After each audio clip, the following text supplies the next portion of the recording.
Good morning, coffee moaners. Actually, I wish I had a coffee now. I've made a tea. I've made a mistake.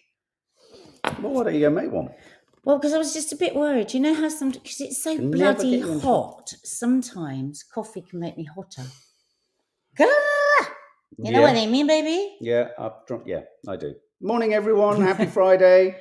It's the Friday Funsters. Oh, can't we have Fuck Off Friday? You've just gone in the first 6 seconds. Oh, sorry. It's all right. It's all right. That's why we don't have it in the first. Oh. Yeah, it doesn't matter. Now we get told off, don't we? We do. Morning, we Faith Goodman. Morning, Faith. We get told off. Hi, Elaine Denning. Hi, Ishbel Alati. Susan Sellings. They might not know. It might not. The system might not know. Well, so yeah, just let's push on. Pauline, but say good morning. Good morning, everyone. If you're listening in the car, hopefully you haven't crashed. What a strange thing to say. Well, I just hope you haven't. I mean, pay attention. I was on the phone to someone yesterday. Oh my God, I was on hands-free, I hasten to add. And they, it's like, I find that when you're trying to get through to certain institutions for a disproportionate amount of time, the best time to do it is on a hands-free telephone in the car. Yeah. It's dead time. It's dead time. So, but of course, once you get through, they then say, "Are you?" Well, no. Well, you either get cut off, or they say, "Hopefully, you're not actually driving because we're going to require you to look at something else." And you have to go, "All right, hang on, pull over." God. Anyway, that's really boring. It's Friday. Boring. It's Friday. What are we going to talk about today? We're going to talk about all sorts of stuff. Should we feel sorry for narcissists?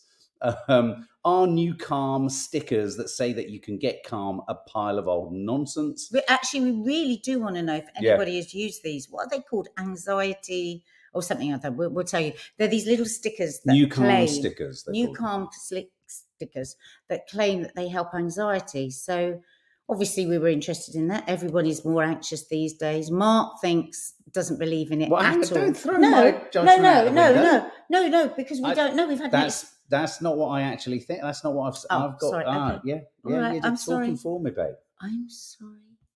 This story keeps doing this. But anyway, forget that I said any of that because obviously I said it wrongly. But if you do have any experience of it, we'd love to hear. And we're going to be talking about something that Nads was talking about yesterday on Loose, which is a new dating / love show called Deep Fake.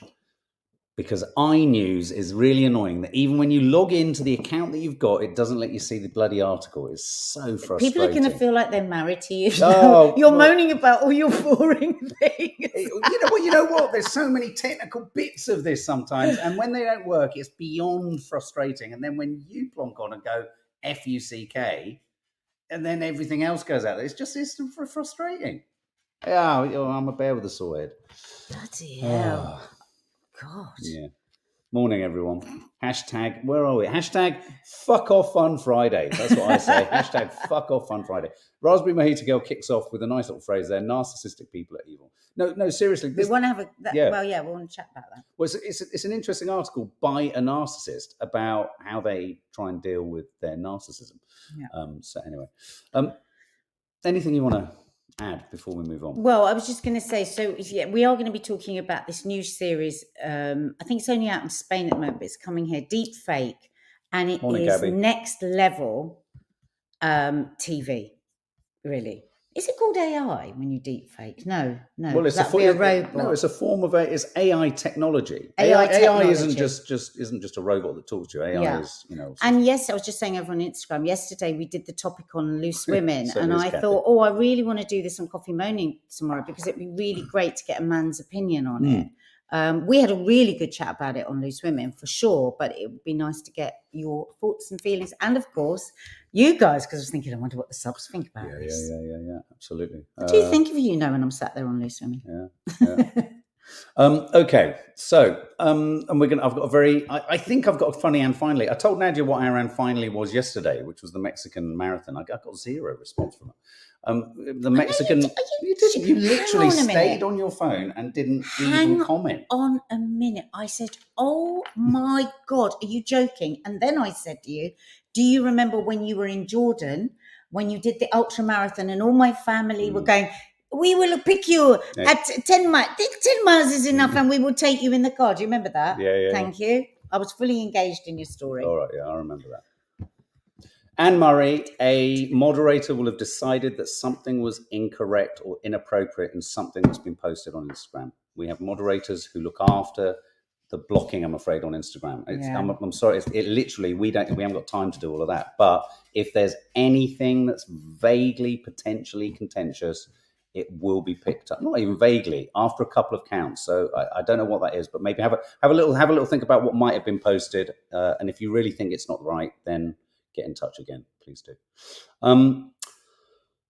Summerside Bytown Girl. Man, I wish we got Loose Women here in Canada. I'd love to watch ads on TV. Oh, Summerside well, you Bytown do. Girl. Beam us onto your television screen. YouTube. Now. Go onto YouTube. You can watch. I mean, it's not the whole show, but you get sub clips on there. So so go and check that out. Yes, it was, and it was lots and lots of lovely birthday messages for your dad yesterday. Everyone was thanking out. The thing is, I'm still stuck in this place that my dad's birthday is on Sunday because my entire life I've celebrated it on the 9th, and then we only discovered 2 years ago that he was born on the 7th. Yeah. So it's kind of like the shifting seas of sand. It's in my DNA. I can't function with it. Just on making the 7th. a note of Hayley's birthday. And actually, he had a lunch with my uncles and cousins put on a lunch for him yesterday. And actually, so Sunday Hayley, it's your 50th. is when we're doing the celebration for him here. Me and Dina are doing a big cook-off for him, and we're having the kids are all here and Mark's here, and we can all be here. So that's going to be lovely. That pic you put up on Facebook, Mark, on Instagram, yes, Selena Lou Fogg was fab. Thank you very much. Yeah, no, it was. Mark's got some beautiful photos of Teddy. Taking a photograph of his face is like taking a photograph of history, narrative and story. I was showing some of the girls in Loose Women yesterday his photos, and they were like, "Oh my god, he's just so charismatic." Incredibly charismatic. Mark just gets him. I think because my dad is just so comfortable with Mark that he just lets him. He just sits. He doesn't pose. Oh, did I take that one? I took that one. That's at the barber shop a few weeks ago. He's so sweet. Kay loved that photo of him. Yeah. Let me show you the one. And then this one. What's that? This one. Yeah, no, this was when I said to him, "Right, Dad, you've got to channel Gemma Collins."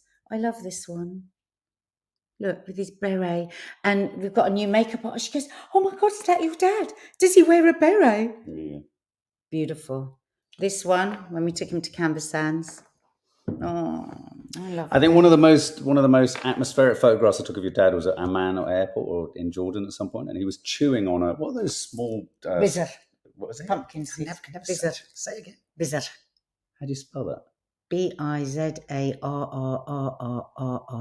That's it. Bizarre. Okay, no, I've got it. You have to say it phonetically. But anyway, thank you. But anyway, when I took the photograph of him in the family, it's one of the most loved photographs, the black and white photograph of him, because he looks like he's in intense thought. And when I showed him it, he said, "I couldn't get into that particular nut." He was trying to get into the nut. He was struggling to get. But anyway, by the way, thank you so much for all your messages, and we will read some of them out to him when we see him on Sunday. Yeah. Can I quickly ask, because this is a horrible story, but it's a big story in Hollywood, and I wasn't a fan. Nor did I watch, and nor did I really know that much about something called that. Joy, that's so beautiful. Thank you. Sorry, I've just got to read that message. It's such a lovely message about you. My son has severe ADHD, and his dad walked out when he was 2. He's now 13. He said he thinks Mark is a real dad. Oh, and if he could choose any dad, it would be Mark. Oh my God, Joy! Is that not? Oh, bless you. Sorry. The joy in the simple moments. Thank you. I know that will mean a lot to Mark. That's what you always wanted to be, wasn't it? Well, the weird one. Hang on, but the weird thing about that, Joy, is that I'm going through for lots of private reasons. I'm going through all sorts of stuff, and I'm beginning to realise how much of my childhood was all those things that were impacted by ADHD, by whatever. And I can, when you say severe ADHD, he walked out when he was 2.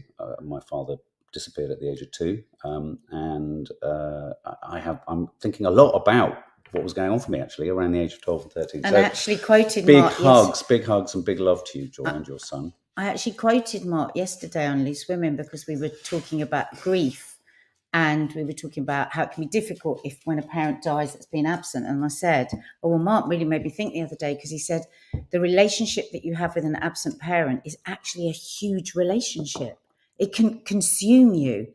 in a way, maybe not even in a way when you see somebody. So that might be something to hold in your head regarding your son as well, because I just found that so interesting. No absent parent is absent. Because they're in their head all the time. No absent parent is ever absent. Yeah. In some regards, they're ever more present. That's as simple as it is. Thank you, Joy. That was really, Joy, really lovely. And big hugs to your son. Yeah, please give that dear boy a huge hug. God, sorry to shift towards something quite serious and horrible. This is I don't know if anyone here was a fan of or watched that 70s show when this story was breaking, and this has been evolving over the last couple of years because these rape cases were brought to trial. There was a kind of mistrial, or there was no decision was arrived at, and then they were brought back to trial.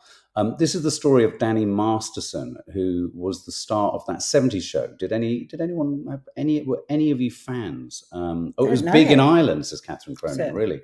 Well, Danny Masterson, when I talked about this with, say, Maddie, because she's quite plugged into all these kind of American shows, she said, oh my God, he's massive. And he was like the most popular member of the cast. This is the story. And he was famously through the trial and sorry, I'm still struggling with this cough. He was also a member of the Church of Scientology. So this whole trial has become embroiled in the sort of Scientology thing as well. Which is endlessly fascinating. Because a huge part of his victims' kind of testimonies pivoted around the fact that the church kind of insisted and kind of tried to gaslight them into believing that nothing that happened to them was actually sexual assault, that they didn't recognize it as rape, that they didn't see it as rape. Were they part of the church as well? As rape. I think they might have been. I think they must have been. But judgment has been passed down. We knew that he'd been found guilty, and he's been given 30 years. I mean, this is massive. Fantastic. Because I think there was a sort of belief in him that because there had been this curious situation where in the past, a second trial after a jury failed to reach verdicts on 3 counts of forcible rape in 2022, a mistrial was declared. I think there might have been a sense within his team that potentially this was going to go away, or certainly wasn't going to land as heavily and as hard as it has. Thank God for these prosecutors. I don't know whether it's the same in this country. I don't know, do we have the same thing? But, I listen to a lot of crime podcasts and... they were all members of Scientology, the women at the time. You'll be listening to these horrendous cases and they go to trial. And, of course, you've heard all the backstory that the jury aren't allowed to hear. And then it's a mistrial and you think, Jesus Christ, they're going to get off with it. But then the prosecutors will say no. Push back down on it. Again. And one I've just recently listened to, it was like 3 or 4 times they took him back. Yeah. Loved his character too, even fancied him for a while. His vile and that church, and he's investigating. Now, I just wanted to show you this clip. A clip has emerged of him on the Conan O'Brien show. I have to say, I interviewed Conan O'Brien years ago, and I found him incredibly weird. Can you not put the comments up anymore? I can, but it was annoying some people. Okay. But I will in a moment. But I just wanted to show this clip. This clip has resurfaced from, I think, 2004. It's an interview with Danny Masterson on the Conan O'Brien show. And it's a bit chilling when you listen to the nature of the conversation that they're having. Just have a listen to this. So you have no Long Island accent that I can discern. Not really. I've been in LA for like 10 years. And it just goes away naturally, right? It goes away naturally, and then there's also certain words that there's nothing you can do about. Like my friend Bodie Elfman, he always teases me and he says, "Hi, my name is Danny Masterson. Would you like to touch my balls?" Doing an imitation of me, because certain words why you just are you can't get asking away people with. to do that? That's the more important question. I mean, you got them. Yeah, right. You know what I mean? Accent aside, everybody should grab. That's the more important thing. Exactly. I've heard about you, and you'll be caught soon. I know you will. I will. That 70s show airs Wednesday. I've heard about you. Wow. You will be caught soon. I know. You don't know whether that's actually, was there, it's that thing of, is there a sense of people in the industry? You know what I would say there? What? I thought, oh God, we're now going to have hindsight and we're going to say it. This is the way that people used to speak. It's banter, but that wasn't banter. No, that wasn't banter. He was really looking straight down the line. Well, no, it wasn't just straight down the line, but you look at Conan. Hang on, let me just finish. Oh, sorry. I don't think he had a hint of humour or joke. It didn't feel like bants. It felt like a warning. Yeah, I'm just going to read that. No accent, though. You have no Long Island accent that I can discern. Not really. I've been in LA for like 10 years. And it just goes away naturally, right? It goes away naturally, and then there's also certain words that there's nothing you can do about. Like my friend Bodie Elfman, he always teases me and he says, "Hi, my name is Danny Masterson. Would you like to touch my balls?" you know, do an imitation of me, because certain So words why are you you just can't asking get away people to with. do that? That's the more important question. I mean, you got them. Yeah, right. You know what I mean? Accent aside, Everybody should grab. that's the more important thing. Exactly. I've heard about you. And you'll be caught soon. I know you will. I will. That 70s show airs Wednesday night. Just the way Conan O'Brien says it, you just see he doesn't look at him when he says that, because I feel that there is a knowledge. That's all I was trying to reiterate. So anyway, so that's that case. Obviously, that's resurfaced, and as you say, it is that sort of hindsight thing. There's sort of the evidence again of sort of attitudes that were once kind of sanctioned. Reese Roberts, I have heard about the Jimmy Fallon story. Absolutely, yeah, Jimmy Fallon having to apologise to his crew. Why? For allegedly, I think, is it Rolling Stone magazine, a toxic work environment. Well, I mean, I don't know, because I don't know anything about the story, but you just can't let people get too deep. It's the boss's fault when they let people just ask for more and more and more and be ruder and ruder and ruder. I think you should be pulled up for being rude to people right at the beginning. I always say, don't worry, no one's going to walk out their job. People walk around terrified that people are going to walk out. Rarely people walk out. What do you mean, famous Really people? big stuff. Yeah. Oh, right, I see. Just tell them off. Yeah. True. I'll have to tell you my story of years ago of a job I was asked to do in Hollywood, because they said I would be able to tell the stars off. I got offered a huge job to go to Hollywood. What was that? You're going to have to tell us now. You Well, can't drop that clanger. So I was doing a movie out in America for Martha De Laurentiis. I was really sad to hear she died. She died last year. I just couldn't believe it. Dino De Laurentiis' wife. She was much younger than him. Very full power. California woman. I might have told you this story, guys. I don't know. Anyway, I was working with Sherilyn Fenn, the movie star, and she was a right madam, and I sort of dealt with her in my own way. And I had a poster of her. I used to love her. Yeah. Don't worry. If you'd met her. No. She was quite a madam. But anyway, so Martha and I became really good friends. And when I was leaving, when I'd finished the movie, I was like, we were all in this club, and she said, oh, don't go now. She said, I said, oh, I've got my flight. She said, no, just stay. I said, oh, I can't, I'm broke. She said, I can't just stay. And she went, oh no, I'll give you per diems and keep you in the hotel. So I had my hotel paid for, and I got expenses every day just to hang out. She said that was so much fantastic. fun. Oh my God. Anyway, so then towards the end of the time that I was there, she took me for this dinner, and she offered me this job in Hollywood, because she said the worst part of my job is dealing with the stars' demands. Right. And I think you would just be incredible in doing all of that, sorting out, they want this trailer, then they want this. And I just went straight away, didn't even think about it for 22 seconds. I went, oh, God, no. I couldn't think of anything worse. So basically a celebrity wrangler. Yeah. Like a lion tamer. Yeah. I think you would be quite good at that. Don't get me wrong. Like, I am the one that will say to somebody, listen, you think you're more than you are. How dare you? No, but I think. And so, yeah. I think you can pull people down without leaving them humiliated. That doesn't happen with us. That's what happened. But I think you can do that with famous people. That's what I did on this filming day with Sherilyn Fenn when she was being difficult. And it was my first movie. So she was just really impressed that I was able to do that without causing any drama. Yeah, Edward Bevington, a handler. You'd be a Hollywood handler. Yeah. Ooh. But you're a handler in a different way now, which is kind of good. What? That was suggestive. What do you mean? How am I a handler in a different way? You handle yourself very well. Apart from when you're hot. Too hot to handle. Okay, should we ever have sympathy for... Lee, I'm scared of you, Nadia. I can see... Oh, yeah. The last thing you want to hear, Lee, is when she says, you really want me to be honest. No, I really don't want you to be honest. No, that's a better place. It's when I don't give a warning that you're in trouble. Okay. Hot-headed. Let's go. Okay. I'm a diagnosed narcissist. Here's how to spot men like me. Now, the reason this stood out to me was I thought, as I quieten my voice, because I can see your finger very gently going over your ear, we often use the word narcissist to describe difficult people, but this is a piece by a man who describes himself as a narcissist, and he talks a little bit in here about how he tries to manage his condition and what it's like for a narcissist. Now, without unpacking this exhaustively, some of the things that he talks about is how, as soon as he told his friends he'd been diagnosed with narcissistic personality disorder, he found that his friends kind of disappeared. He talked about how he would go to funerals and he wouldn't understand emotions and how he would have to fake emotions. And he knew what emotions he needed to fake, but he said he felt absolutely nothing, say, I think at his father's funeral and in certain scenarios. And he also used the method of going to see talking therapy, going to see a therapist, that when he regularly encountered a breakdown in his relationships, or didn't, he would go to his therapist on a regular basis to present that relationship, and so that therapist could give him the tools to essentially continue to fake it in this way or that way.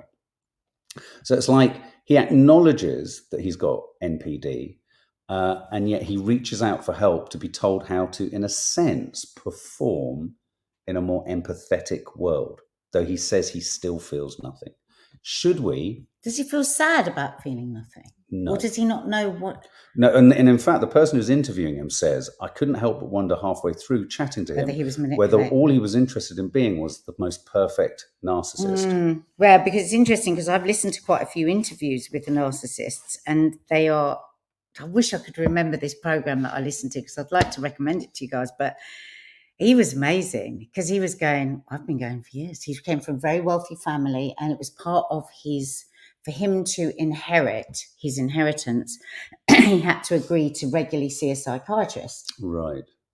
So he talks about how he finds it so entertaining, because he's completely manipulating the whole situation. Yes. He still feels absolutely nothing. He still doesn't give a shit about people. He still really enjoys hurting people and manipulating people. But everybody thinks he's doing okay because he's going to the psychiatrist. Do you remember? Then I had another psychiatrist, because a lot of people don't recognise narcissist and person. No. Well, I mean, that was at the heart of the Johnny Depp case. Yeah, wasn't they it? don't say it's a thing. But there was this psychiatrist talking to say there really is not a lot we can do. But he was also saying that at the heart of a narcissist, right at the bottom of a narcissist, of all of what you might see, all this acting out, is a person that's incredibly scared. Right. That scared loss. They can get really hurt. They can get really hurt if things don't go their way. So it's not that they don't feel pain, but it's only through themselves. So should we have sympathy? Well, I lean towards saying anyone with a mental health condition, I believe, deserves sympathy. Because for me, what is being human? For me, being human is to care, is to feel, is to hurt for somebody else, is to love somebody, is to have empathy. Those are all my favourite things about being alive. Yes, I love good food, like a nice holiday, I like this, but actually to be human to me, which is a gift to be a human, because we're such extraordinary things, is all those feelings. But then I've got a friend, she's got 2 daughters, right? One is almost definitely a narcissist, right? She just stamps all over people. She doesn't give a shit. She's always been like that since a small child. She doesn't really care. And the other one is hugely feeling, and things go wrong and all of this. So this friend of mine, I always say, and she worries about the narcissist. And I said, you know what? I think if I were you, I wouldn't worry about a narcissist, because they're never going to get hurt in love. But if they get dumped, so what? They'll just move on to somebody else. She'll be able to just like stamp all over people and make money however she wants to, because she won't be thinking like, this was my idea. Of course, I'm not a psychiatrist. This is my idea of a narcissist. Sure. I am not in any way trained or professional.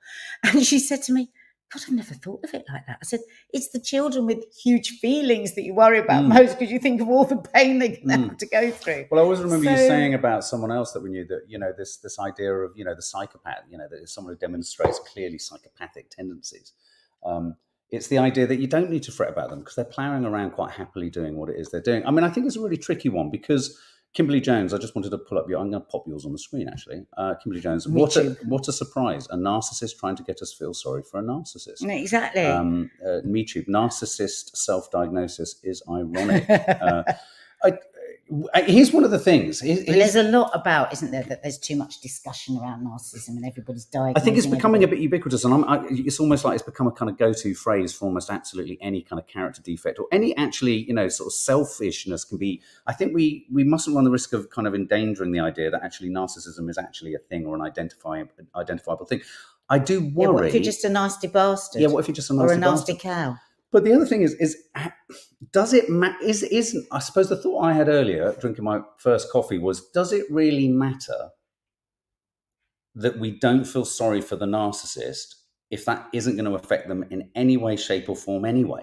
No. Is it one of the few mental health conditions where having no sympathy for it has no negative impact on the person in question? Yeah. Because I worry that all of this chat about narcissism could collectively be the narcissist's desire to generate, to hamper our ability to live alongside them. Because as we've discovered, the predominant advice is avoid. Stop conversation. Julie Evans and avoid. says, "Oh my God, they love bomb the therapist." Well, a number of you guys here have said that you've gone into couples counselling with a narcissistic partner, and you've said that they literally hijack the entire. They will do the charm, they will do the control. Do you remember that guy in that relationship thing, that was the couples counselling thing? Do you remember him? When the you look American back now, yeah, he was he was a total narcissist. But he was there just for the sake of the whole thing. And she was the smartest, brightest. Yeah, she was gorgeous. She was like, and she was smart. And he was good looking, wasn't he? I thought the therapist knew that he was. And the therapist knew. She 100% knew. And he ended up finishing the thing, didn't he? Because it didn't go his way. I've got a friend, she's got 2 kids and she's got a lot of stuff going on. And her husband is definitely a narcissist. And, you know, we all find ourselves as a group talking around and around. And like every time you hear a new thing about him, you're like, how could he do that? How could he say that? Just, it's so beyond human. It's so beyond human. And it's amazing how often a narcissist, like I think of friends of mine that have fathers that have that are narcissists, how lovely those people are. And like this friend of mine who's got like 3 kids, you know, she and her husband's a narcissist, you know, you think, but you're so lovely. How can this be happening? But of course, the narcissist would seek out the loveliest person. They need because it's really easy to manipulate a nice person because they can't imagine that this is really what they mean to do. It's vampiric. Unfortunately, it is vampiric. As Kimberly Jones says, it's supply. It's about supply. I just want to pop up Zoe's. I think it's vampiric. I think narcissistic supply is a thing. It's about sucking the energy, sucking the attention, taking really important situations for themselves. Zoe, the trouble is a narcissist doesn't think they're a nasty person. They think they're being reasonable in their own heads. I had a friend like this, and so I'm free with that. And it's the fact that they feel reasonable that means we shouldn't feel bad about letting them go. Just let them go. Too many labels for people, says Sandy. There's plenty of folks with just lousy personalities. Steer clear. Interestingly, my sister that works in it, you know, she's a teacher and had this very sort of stiff headmistress in this particular school that she was working in. And it was like, you know, parents were coming in for this diagnosis and that diagnosis. She goes, have the days completely gone when we can just say he's a very naughty little boy. Yeah, that's a good point. And so I get that, Sandy, as well. Yeah. Pink Lady, this is interesting. They may develop as a result of some experiences as some mental health issues can overlap, but personality disorders are not mental health are they conditions. not? That's interesting. And I think, again, that was what was at debate at the heart of the Johnny Depp Amber Heard diagnostic when they brought on all the kind of psychoanalysts and all that kind of stuff. I suppose when I say mental health condition from a layman's point of view, I suppose I'm not talking about diagnosable, and I should probably, you know, explain this. I'm talking about what I would think is mental pain, I suppose. That I think that's what I mean. And I think to have a personality disorder, I remember years ago somebody saying to me, they were very, very spoiled as a child, right? And they said, being spoiled as a child, I'd like to know what you think about this, is a kind of child neglect. It's child neglect, you know, and a lot of people would immediately go, well, being spoiled, being getting whatever you want, being taken. And she said to me, the thing is, I've gone into the world expecting that everything is going to go great for me and I'm going to get everything that I want and everybody eventually is going to back down and agree with me. I am not prepared for the world. And I thought, that is so interesting. It is. It's a kind of neglect. Now, I would see that as a kind of mental health thing, because there's going to be mental pain to that. You've gone out into the world, you're not prepared for it at all. And nobody fucking likes you because you're not very nice, because you demand and you sulk and you moan. Do you know what I mean? Yeah, Am I making any absolutely. sense? Yeah, no, total sense. Yeah, no, I'm just popping up some comments as you're saying that. Narcissists make a beeline for empaths. Yes, too. that's the thing, Mind Julie, you. isn't it? Everybody I know that's been involved in narcissism has been the nicest person. It's tricky. It's interesting. But I mean, one of the things that he does also say, just before we move on to this deep fake thing, is the idea that when he coming clean about him having narcissistic personality disorder, he finds that his friends have vaporized and removed themselves. But I wonder if before that they were thinking, like, oh God, he's such a nightmare. Yeah. And now they've got a bloody reason. But it's that curious thing that if he feels, presumably he can't feel anything bad about that, because he's not sort of empathetic. Just move on to somebody else. Just move on to someone else. It's a very confusing one. Okay, let's quickly talk about, well, not quickly, but let's talk about this deep fake thing, which is really quite something, isn't it? I can't pull the story up about it, but this is a series, Nadia, that you were talking about yesterday. Did anybody see it on Loose Women, the topic that we did yesterday? So this is about a new show, Deep Fake, where using AI I think technology. It's called Deep Fake Love, isn't it? Yeah, Deep Fake Love, that's it. Yeah. People are, so a couple will go in, and one of them, so Mark and I go into this house, this love house, and he is deep faked.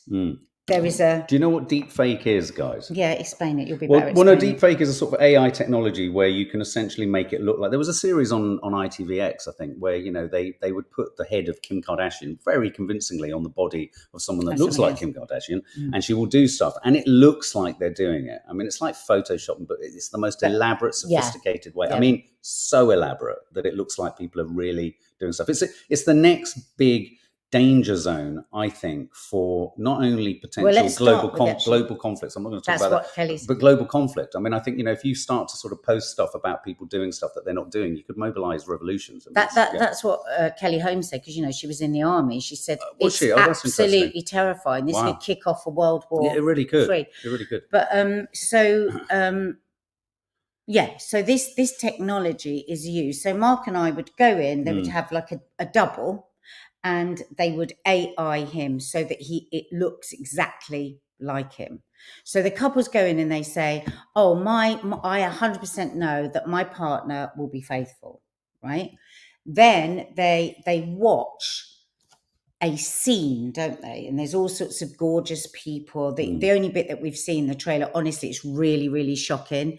They're all in the swimming pool. There's butts up in the air. There's boobs out. I mean, they showed us the clip at Loose Women in the meeting before we did the show. And we were like, oh my God, me and Katie Piper were like, oh, we're going to watch this show. This is going to be great. And Ruth Blanford, oh no, not another dating show. This is unlike any other dating show. That's why we're talking about it's not really a dating show. It's a relationship show. That's what it is. Testing the fidelity of your partner. So we're like, oh my God, this is going to be like the best. This is going to be, this is just going to be awful. And this person is going to say, it's not my person, or it is my person and it's not their person. Anyway, then we took a minute and we thought about it. And it was like the night before, Mark and I and the girls had been having a conversation about how gossip kills. How real gossip, when it's really nasty, can have the most terrible impact on people's lives. And in this conversation, we've been talking about how much we love things like Housewives of Beverly Hills and Vanderpump Rules. And actually, what is that? That is watching other people's lives in free fall. And so then you get a bit desensitized, right? Absolutely. Because if somebody came up to me in my real life and said, oh my God, you'll never guess what, so-and-so took her boyfriend to this thing and she thought it was fake and it wasn't him, and now you'd go, oh my God, she must be completely devastated. Yeah, absolutely. But these are people removed from us. So, and then I was thinking more about it, and I was thinking, bloody hell, you know, I remember the girls telling me about this girl on TikTok who was deep faked into this soft porn thing. It absolutely ruined her life. She actually, her family didn't believe it wasn't her. I think she came from quite a strict Asian family, ruined her life. So then we went into, okay, well, this might all look like a bit of fun, but what's going to happen afterwards? And I loved this line, and this is what I wanted to talk to you about. Katie Piper said, if that was my partner and I was watching it, and he was really deep faked, because they look exactly like the person. And I was watching him do all this stuff, bite into this girl's bum, do all of this stuff that we were seeing. She said it would massively affect my relationship, because it would be printed into my head, even if I knew it wasn't him. So we wanted a man's opinion on the day. So what do you think about it all? Okay, let me give you my theories on it. I just want to quickly read this, because I think this is quite funny, because Esquire magazine did a piece on it, an article on it a month ago. It's a Spanish show, so it'll probably be syndicated out to other regions and parts of the world by Netflix. It's a Netflix show. I mean, one thing's for sure, everyone's going to go and watch it straight after this, aren't they? Esquire said, jokes aside, I can't overstate this enough, Esquire magazine, Deepfake Love is one of the most evil television series I have ever witnessed. And I absolutely love it.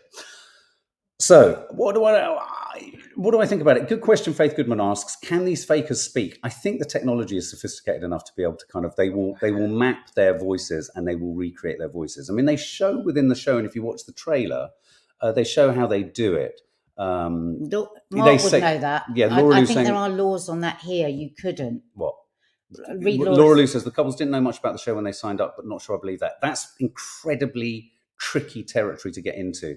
The program makers will be playing fast and loose with that. They may well be saying, you're signing up to a show in which you will not know for certain what your partner is going to do. And there'll be some caveat. Would they have to say they would be put in situations? Yes, they would have to sign all sorts of disclaimers of like real temptations. Would they have to say things like naked bodies? Or they would have to go right to the edge of saying they will have to almost name the fact that your relationship could fail. Yeah, because legally I think it would be a bit of a nightmare otherwise, Laura. But as somebody said yesterday backstage, are they real couples? It's called deep are they love. people that they put two social media people together? But we don't know. We haven't seen the show. But that's the suggestion even with shows like Love Island. Lots of people already know each other, don't they? What do I think about it? I think what's the most interesting thing about everything you've said, everyone said on the panel, is the idea that you would not be able to unsee it. And I think the inability to unsee it is quite significant. We're not talking about badly rendered. And they show in the trailer, if you just check the trailer online, which you can, they show you a genuine scene and they show you a deep fake scene. It is impossible to tell the difference. And I'm looking at it through the microscopic attentive eyes that I use with every single thing I look at in terms of pictures. It is impossible to tell the difference. Do you know what, though? It's like Zoe just said, I'm going to watch it. All of what I've just said, am I really going to be able to resist watching it? I do worry. I tell you this because I think we'll be left unclean by watching it. But I can't say I won't watch it. Well, and also I didn't want to sound like a killjoy because I think I'm definitely going to watch it. No, but here's the thing about it. The thing about it that worries me. We were going to talk, and this is really sort of serious. We were going to talk earlier in the week about something called virtual reality and the abuse. Something called the phantom touch, which is something that is a hideous phrase that's being associated with abuse that's happening through VR, virtual reality goggles and phantom touch abuse. And when you start getting into it, it becomes incredibly complicated. We didn't talk about it because we couldn't really fathom it, but it will come back into the fore because the NSPCC have already put something forward. This is a new way of grooming children. And abusing them. But but we couldn't quite work out how that was working. But my worry with something like this is you feel baked into it the producers, and when I say producers I mean generally at large content creators, trying to find the way to do what can't be done. You're almost beginning to move towards those horror films, the films that would sort of entertain the idea of we're going to deep fake someone's death. Have they actually died? We're getting perilously close, I think. There's already been shows like that. Closer and closer. There's already been shows like fake deaths. I mean, we've seen. But I think we're getting really close to really almost trying to do what you now can't film, which I think, and you can't ask real people to do. Because there are restrictions. Well, and also you can't just do anything to anybody. They find their way, a lot of TV companies, they find their way to take it right to the edge and a bit beyond. Yeah. But I agree with Mark. This is very scary. But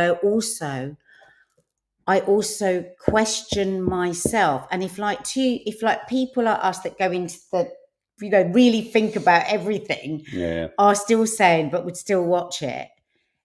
It is a bit gross. No, it's appealing to the lowest common denominator. I mean, he who hath not sinned within cast our- the first stone. within We are ourselves. all horrendously drawn to this stuff.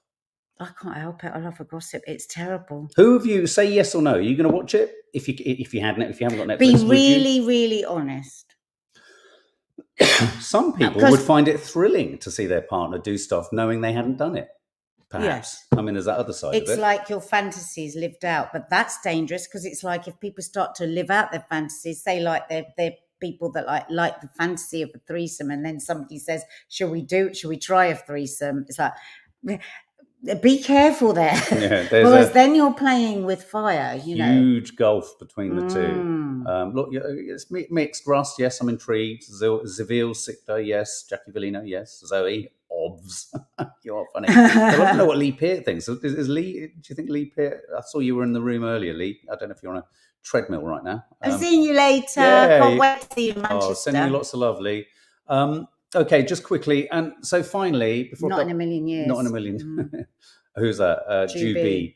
Just finally, anyone believe in these NuCalm pads?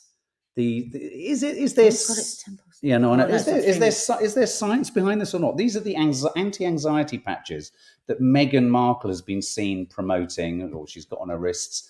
And the only thing these kind of made me think of, I liken these to, these are these kind of blue patches. I should have got a photo for StreamYard, really. But these blue patches that people wear, and they claim they kind of reduce their biorhythms. It's like acupuncture. Yeah, so it's like acupuncture. Maybe, I went recently with somebody, I know, a friend of mine, to an acupuncturist, and she had one of these little things put in her ear. And we were both like, well, that's not going to do anything. No, I don't really know what it is. I suppose it's on a pressure point. And her anxiety has reduced a lot.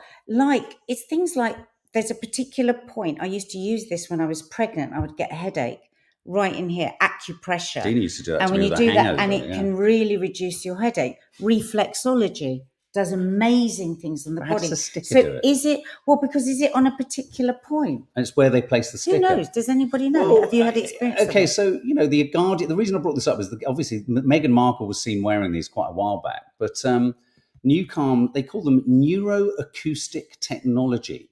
It harnesses oscillations, frequencies, and vibrations to change a person's brain waves. It's fast acting, deep and long lasting. I think we should get some. We need to get some and try it. Just So to try it. this is they. Do you believe in this stuff, guys?